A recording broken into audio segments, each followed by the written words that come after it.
Bonjour à tous et bienvenue, vous regardez 6 minutes chrono, le rendez-vous quotidien de la rédaction de Lyon Capitale. Et aujourd'hui nous accueillons Edith Oresta, bonjour. Bonjour. Alors vous êtes militante pour le réseau Environnement Santé. On vous a invité pour parler du REMERA, qui est le registre des malformations en Rhône-Alpes. Alors maintenant c'est plus que dans le Rhône. C'est un institut public qui est menacé, qui a perdu pas mal de ses employés et dont la survie à terme est menacée. En quoi ce REMERA que vous souhaitez absolument défendre, en quoi il est indispensable pour les habitants du Rhône ou peut-être même de la région si un jour il venait à retrouver son lustre d'antan? En quoi on ferait une erreur de se passer de ce REMERA? Alors je précise déjà qu'il est maintenant plus que sur 2 départements Rhône et une grande partie de la Loire. En quoi? Tout simplement dans le fait que s'il n'y a plus de registre, on ne peut plus repérer les malformations congénitales et donc on est devant un vide total sur la prévention, la recherche des causes, l'appui à la science et à l'épidémiologie pour effectivement empêcher que ça n'augmente. Je dois préciser qu'il n'y en a plus que 4 en France et 2 dans les territoires d'outre-mer et que celui de REMERA est le plus ancien et celui qui traitait le plus de cas. Pourquoi ces registres ferment-ils un peu partout en France? Est-ce que c'est parce que les maternités finalement ont pris le relais et font ce travail à la place du REMERA? Non, absolument pas. Il ne faut absolument pas confondre ce qui relève de constats qu'on fait remonter et de travail scientifique, non seulement de recensement, mais d'analyse de ces données.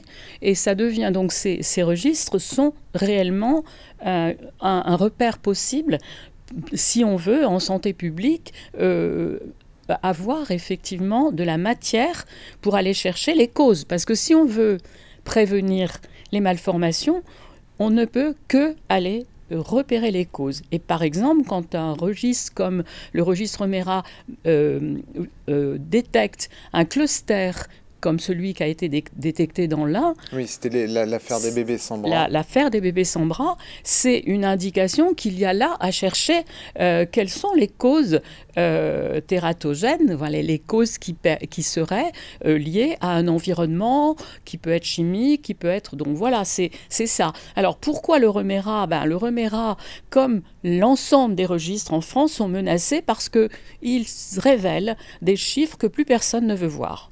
Aujourd'hui, on est dans une explosion de maladies à tous les niveaux.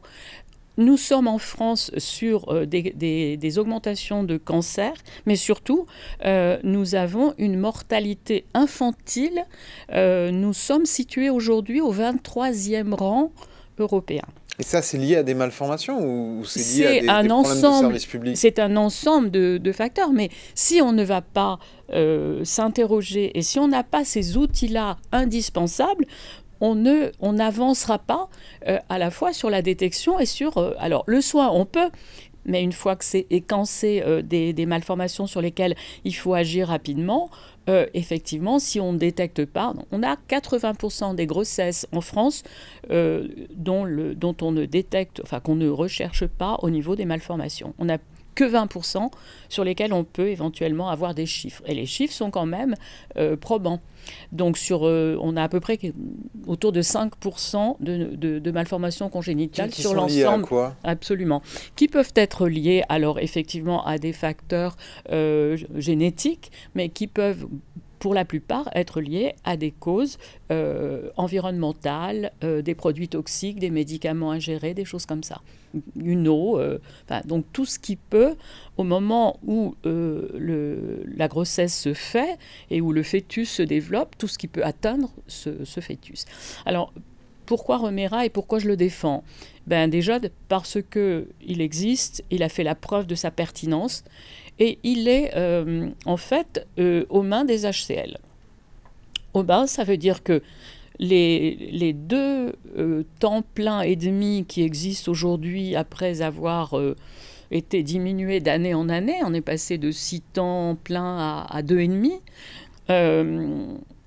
les employés depuis 2011 les 2,5 temps plein, sont des agents des HCL. Mais les HCL ne donnent pas un sou. Les HCL, le financement complet vient de Santé publique France et du ministère de la Santé, qui est juste donc voté et envoyé aux HCL. Les HCL donc bloquent un processus en 2025 d'une manière scandaleuse. C'est-à-dire qu'ils ont l'argent. Ils ont bloqué et supprimé le poste de gestionnaire informatique. Ça veut dire que les 90 000 dossiers qui sont dans la banque de données sont bloqués. Depuis juillet 2024, on a arrêté le contrat de l'informaticien. Au sein des HCL, il y a notamment Grégory Doucet, qui est président du conseil d'administration. Tout à fait. Est-ce que vous avez espoir qu'il puisse vous débloquer la situation? On pourrait imaginer que ça peut être une priorité des écologistes. Je n'ai pas d'espoir du tout. Surtout ce lien entre santé et environnement. On est à peu près quand même sur finalement quelque chose qui peut leur être familier. Ouais. Eh ben, je n'ai pas d'espoir du tout parce que vous comprenez bien qu'avant de venir vous voir, nous, on a fait tout ce qu'il fallait faire. Donc, interpeller l'adjoint de santé, interpeller Grégory Doucet, qui est allé voir le directeur des HCL Lemoine et qui nous a retourné, en gros, qu'il ne pouvait pas faire grand-chose. Donc, si vous voulez, si on en est aujourd'hui à des campagnes médiatiques, plein de vos confrères ont sorti des articles très documentés, c'est parce qu'on est devant un blocage total et un silence radio de la part des HCL qui ne répondent plus, même à la présidente du Remera, qui est une association qui gère.